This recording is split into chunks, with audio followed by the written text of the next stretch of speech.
Biden told key ally he's weighing whether he should stay in race. New York Times.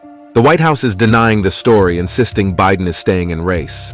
President Joe Biden and Vice President Kamala Harris met for lunch on Wednesday, likely their first one-on-one interaction since the president's lackluster debate performance. However, unlike previous meetings, this one comes as momentum builds for Harris to replace Biden at the top of the ticket, with new polling showing her outperforming Biden in a hypothetical matchup with former President Donald Trump. While most prominent Democrats kept mum in the immediate aftermath of the debate or issued short statements of support early this week, several current and former party elected officials called on the president to withdraw from the race. Some of Biden's allies even pushed him to make unscripted appearances and answer tough questions from reporters to show his fitness for office. Sources told ABC News on Wednesday that Biden has privately acknowledged that the next few days are critical to determining whether he can stay in the race for a second term, something the White House denied. Harris has pledged her full support for Biden since the president's first debate this cycle with Trump.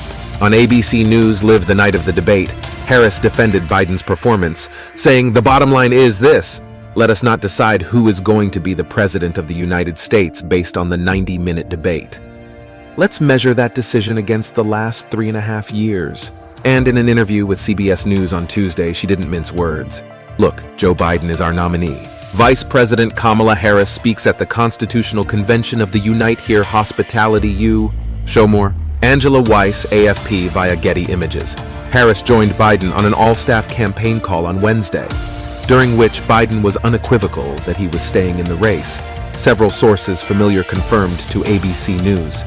Yet despite Harris's repeated defenses of Biden, pressure on the president is building, and the vice president has earned the support of many Democrats who see her as a logical successor if Biden were to withdraw.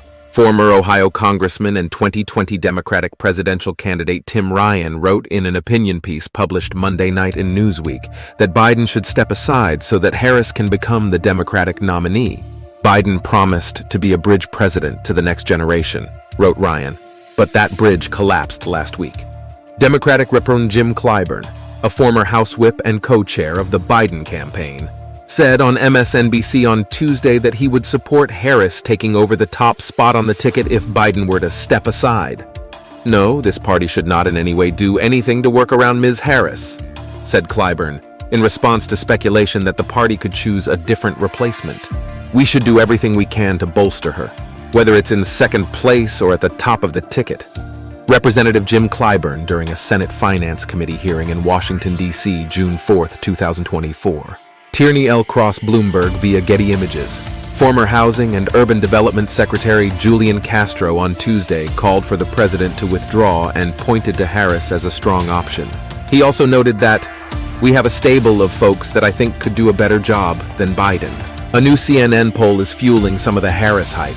It shows the vice president just 2 points behind Trump in a hypothetical head-to-head matchup, within the margin of error. Biden, by contrast, trails by 6 points, and no other Democratic replacement polled fares as well as Harris. Harris's lead in the CNN poll, compared with other rumored Biden alternatives, such as Michigan Gov. Gretchen Whitmer and California Gov. Gavin Newsom, underscores one key advantage the vice president has over other Democrats: national exposure.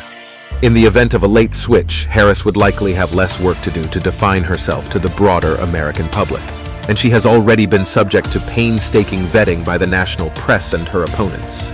Former Democratic presidential candidate Julian Castro joins Democrat Jon Ossoff for a campaign eve. More concretely, because the vice president already shares the presidential ticket, she can directly inherit most of the campaign's war chest, more than $91 million the Biden campaign has in cash on hand. Other candidates, by contrast, would face difficulties claiming the funds. The funds give her a major advantage over any other potential replacements. The newfound momentum behind Harris comes despite months of poor polling.